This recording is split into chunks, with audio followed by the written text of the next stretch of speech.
So after being hit by a supervillain's death ray, Plastic Man is now dying. His body is falling apart, and the only way to cure himself is to build a nuclear bomb. So in the last issue, he kidnapped the Uranium Man and he killed the Metal Men. So let's see what happens next, and Plastic Man no more. Part 3 starts with Plastic Man's wife, who's berating him because he's never around to help with their child. She thought that after Patrick joined the League, things would be different. He would be around more, he would help more with their child. But she was wrong, and Plastic Man still goes out every single night drinking with his friend Woozy. And even though Patrick is a hero now, she has to ask herself, what's really changed in our life? We then cut to Justice League headquarters, where Plastic Man is debriefing the Justice League on his mission with the Metal Men. Patrick tells them the mission was a success and the Uranium Man has been recovered, but it seems like half the League isn't even listening because Batman and Superman are just discussing what they want to have for dinner. Patrick takes this opportunity to whisper under his breath that they actually lost all of the Metal Men during the mission, thinking that nobody would hear him. But Bobo heard him and he's shocked by what Plastic Man just said. Plastic Man gives a half-assed explanation about what happened with the Metal Men, but it's not enough for the League, and they start interrogating him, wanting to know what exactly happened at Dr. No-Face's factory. Plastic Man starts to get angry, and he says, "Do I look like a rusty bolt on a catwalk? It's not my fault that they died. I averted a radioactive catastrophe." But the explanation is not enough for Bobo, and he asks Plastic Man, "So you're trying to claim the credit for the mission's success, but you're trying to absolve yourself of the responsibility of the Metal Men's death?" To this, Plastic Man has no answer, and he gets extremely defensive, claiming that he's just the laughing boy of the League, and when he's not the laughing boy, he's just the whipping boy. But Plastic Man has had enough. It seems like nobody even cares that he's dying, and he's tired of being mistreated by the League. So Plastic Man quits the League, and as he leaves the Justice League headquarters, Bobo tries to stop him, but Plastic Man berates him for what he feels was a massive betrayal. We then cut to Plastic Man's hideout in Mammoth City, where Woozy and Dr. Minlow are guarding the Uranium Man. The Uranium Man starts making fun of Woozy and Dr. Minlow, saying neither one of them really seems bright enough to mastermind a plan like this. After all, they just left him in a squeeze box, and they have no idea what to do next. When Plastic Man arrives at the hideout, Dr. Minlow says that the Uranium Man may be a dick, but he has a point. She's way out of her depth here. She's not an engineer, she's a chemist. She has no idea how to build a nuclear bomb, let alone break down Uranium Man into the raw materials they need. But Patrick just says, "Don't worry, I think I might know somebody who can help," so he leaves the hideout to go find him. We then cut to Bobo investigating the scene of the Metal Men's ultimate demise. Now at first, everything that Bobo finds corroborates Plastic Man's story, but the more he searches, the deeper the mystery gets. Now up on the roof, Bobo manages to find the magnet that Woozy used to kill the Metal Men, so he's getting really close to solving this mystery. We then cut to Titan Tower, where Robin stops Plastic Man from entering, and Patrick tries to explain that he just wants to talk to his son. From behind the door, Luke heard everything, and he tells Robin that it's okay, he'll talk to his dad. Luke thinks that Patrick wants to talk about his disease, how he's dying, but Patrick says no, it's not about that. I need your help with some hero stuff. Patrick lies and says the villain is too strong, and it's better that they have 2 Plastic Men instead of just 1, and Luke reluctantly agrees to help his dad. While they're traveling through the city, Patrick explains that they're looking for Dr. No-Face, the man who originally kidnapped the Uranium Man. Eventually, they come to a condemned building over the river that Plastic Man says is Dr. No-Face's new hideout. Luke immediately wants to start searching, but Plastic Man stops him and just says, "I'm sorry, Luke. I love you."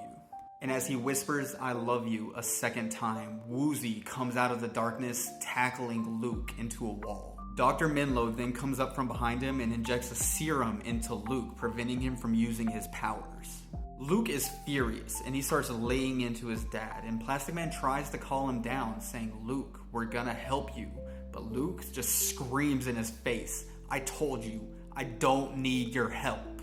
And then, out of the shadows, Dr. No-Face appears, and after seeing him, Luke finally realizes what's going on. Plastic Man and Dr. No-Face have been working together.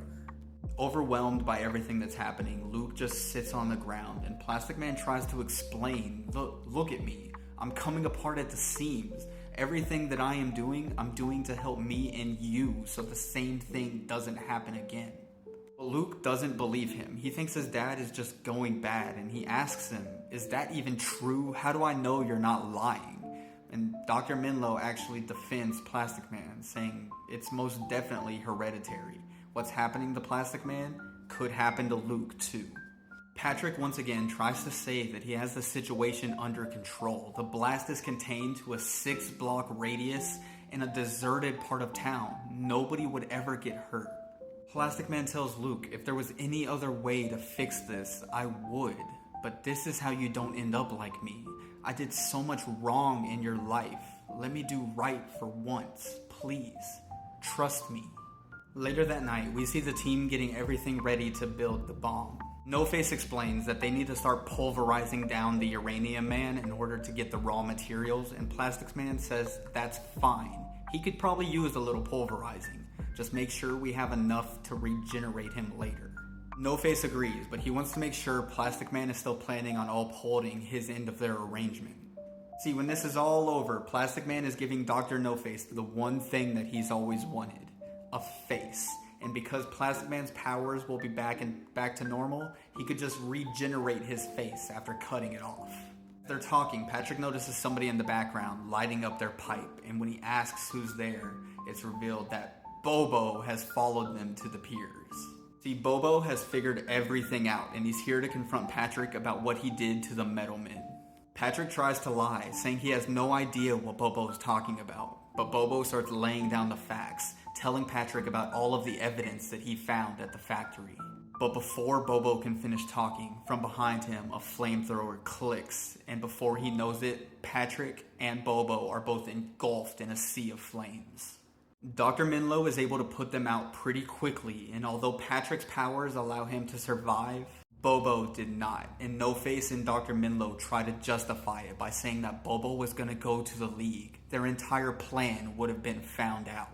Even though Plastic Man survived the inferno, because his body is breaking down, it was releasing ethylene gas, which, when ignited, greatly increased the rate at which Plastic Man is dying. So now he's dying faster than ever. Patrick, on the ground, disoriented, is asking, "Where is Luke? Where is my son?" The issue cuts and shows us Luke, happy in the hideout, playing canasta with Woozy. No-Face and Dr. Minlow say they have to act fast. They're running out of time, so they get a tarp from the back of the truck, wrap up Bobo's body in it, and throw him into the river. They then load the truck with all of the equipment for the nuclear bomb and force Plastic Man into the truck. Plastic Man steals himself, and he tells No-Face, "No, I'll drive." Luke can never know what just happened, understand? He can never know. Now let's go blow up a boardwalk. And that was book 3 of Plastic Man No More. A fucking amazing issue. I love that Plastic Man No More is looking at not just the death of Plastic Man as a person, but the death of Plastic Man as a hero. Now that he's dying, he's doing everything in his power to try to save himself, but it's leaning more towards the villain side than the hero side. So we're seeing Plastic Man die not only as a person, but as a hero, and I love that. But let me know in the comments, what do y'all think about Plastic Man No More so far? And if you like this video, follow if you want to see the finale.